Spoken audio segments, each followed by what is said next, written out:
At around 3:40 a.m., her body was found in a horrifying condition. Her throat had been deeply slashed, almost severed, and even more terrifying, there were rough, brutal cuts.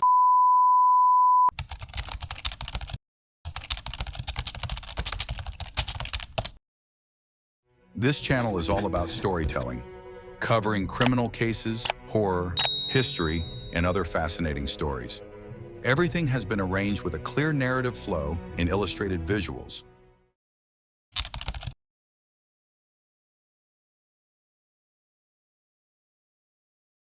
Jack the Ripper, he was a legendary serial killer, and that is clearly not an achievement, okay? He was never truly captured, and his real identity remains a mystery to this day. His case became one of the most shocking and terrifying of its time, and not without reason. The way he killed his victims was truly cruel, brutal, and far from humane.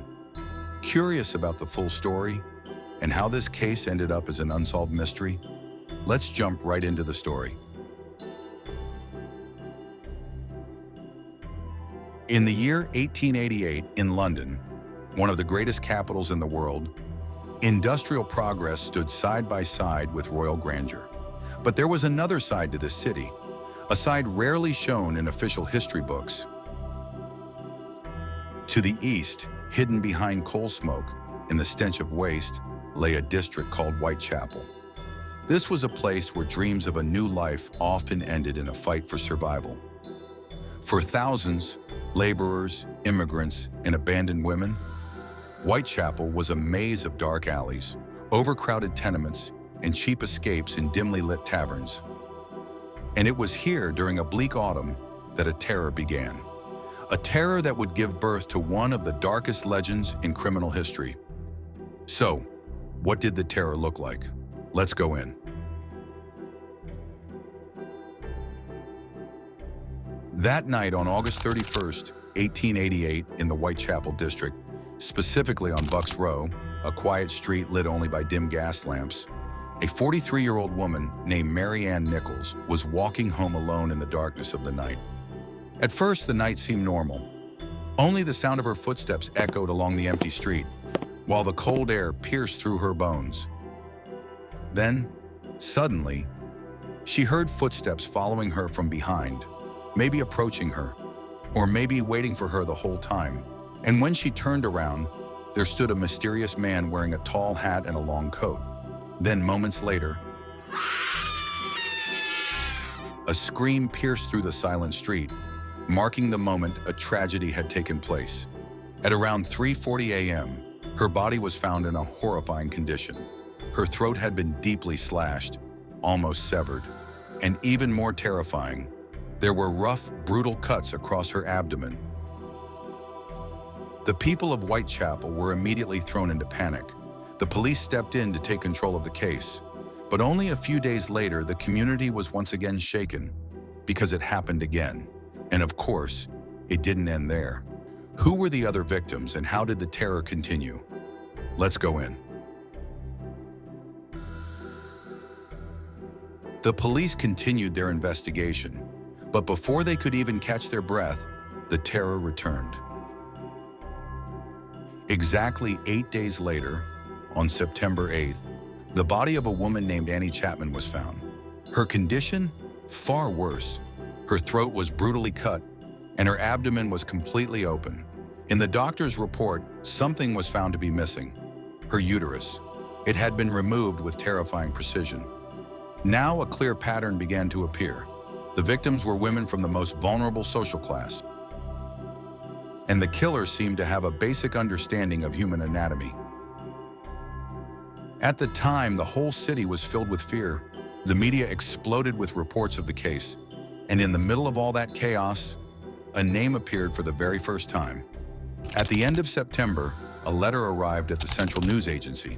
It was written in bright red ink, filled with mockery, especially toward the police and their efforts. The writer claimed to be the very killer the police were hunting down, and he gave himself a name that would echo forever in criminal history. That name was Jack the Ripper. Did the terror stop there? Oh, of course not.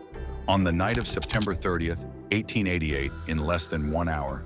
First, in Dutfield's yard, a woman named Elizabeth Stride was found with her throat cut. However, she did not appear to have been mutilated. Then only a 15-minute walk from that location, in Mitre Square, which was already part of the City of London, another woman was found. Her name was Catherine Eddowes, the fourth victim. Her injuries were far more brutal. In addition to deep wounds on her throat and abdomen, her face had been mutilated. And once again, an internal organ was taken. Her left kidney was missing. A few days later, George Lusk, the head of a local committee formed to capture Jack the Ripper, received a small package. Inside was a piece of human kidney preserved in alcohol, along with a short, sinister letter titled, "From Hell." The message was clear. It roughly said, "I send you half the kidney from the woman. The other half I fried and ate."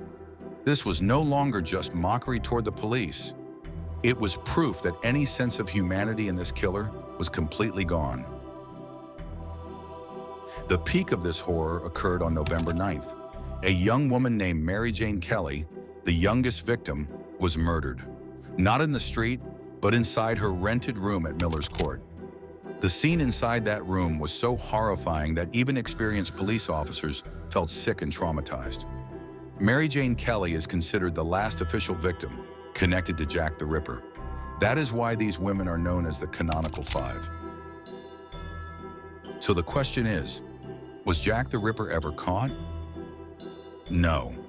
This case has never been solved, even to this day. Yes, the real killer would already be dead by now. But his terror and cruelty left the city in confusion, fear, and with one massive unanswered question. Who was he, and how did the investigation unfold? Let's move on to the next segment. In 1894, the Assistant Chief of Police, Sir Melville Macnaghten, wrote an internal memo naming 3 main suspects, even though he admitted that there was no direct evidence. These 3 men became the foundation of the classic Ripper theories. Montague John Druitt, a 31-year-old former teacher and law student.